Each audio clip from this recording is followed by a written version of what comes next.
বাংলাদেশের প্রাচীন এবং গুরুত্বপূর্ণ নগরী কুমিল্লা। ঢাকা এবং চট্টগ্রামের পরে সর্ববৃহৎ নগরী কুমিল্লা। কুমিল্লা নগরীতে গতকালকে আরো একটি 100 শয্যার বিশেষায়িত হাসপাতাল উদ্বোধন করা হয়েছে। কুমিল্লার মানুষের চিকিৎসা সেবার জন্য এটি একটি নতুন মাইলফলক। আমি গত কয়েকদিন আগে একটা ভিডিওতে বলেছিলাম যে কুমিল্লার উন্নয়নে বাংলাদেশের অনেক গুরুত্বপূর্ণ ব্যক্তিরা অবদান রেখেছে, রাজনীতিবিদরা তো অবদান রাখেন, তাদের পাশাপাশি অনেক সচিব আমলারাও কুমিল্লার উন্নয়নে কাজ করে যাচ্ছেন। কুমিল্লার অনেক কৃতি সন্তানরা কুমিল্লার উন্নয়নে নানাভাবে অবদান রাখেন। তাদের মধ্যে একজন এটিএম শামসুল হক। জনপ্রশাসন সংস্কার কমিশনের সাবেক চেয়ারম্যান ছিলেন। উনি 1996 সালে আওয়ামী লীগ থেকে নির্বাচন করেছিলেন কুমিল্লার সদর আসন থেকে।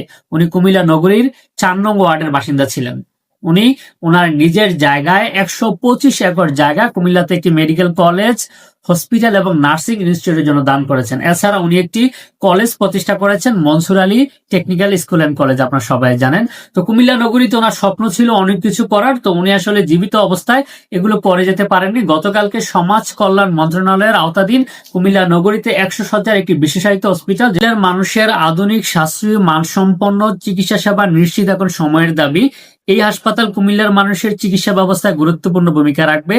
বক্তব্য রাখেন মাননীয় সমাজ কল্যাণ উপদেষ্টা শারমিন মুর্শিদ। তিনি বলেন, খায়রুন্নেসা ইব্রাহিম জেনারেল হসপিটাল 100 শয্যা বিশিষ্ট বিশেষায়িত হসপিটাল। এই হসপিটালটিকে ভবিষ্যতে 250 শয্যায় উন্নয়ন করা হবে। শৃঙ্খলাই জীবন এই স্লোগানকে সামনে রেখে কুমিল্লা নগরীর বিষ্ণুপুর মুন্সিপ কোয়ার্টার মৌজায় এই হসপিটালটি স্থাপন করা হয়েছে, যা ভবিষ্যতে 250 শয্যায় উন্নয়ন করা হবে।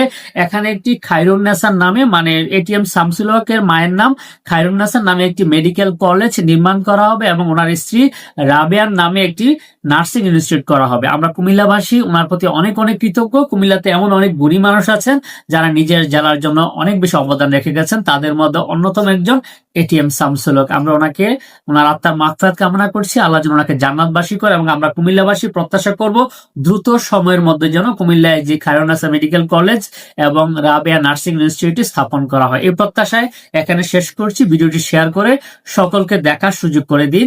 আল্লাহ হাফিজ।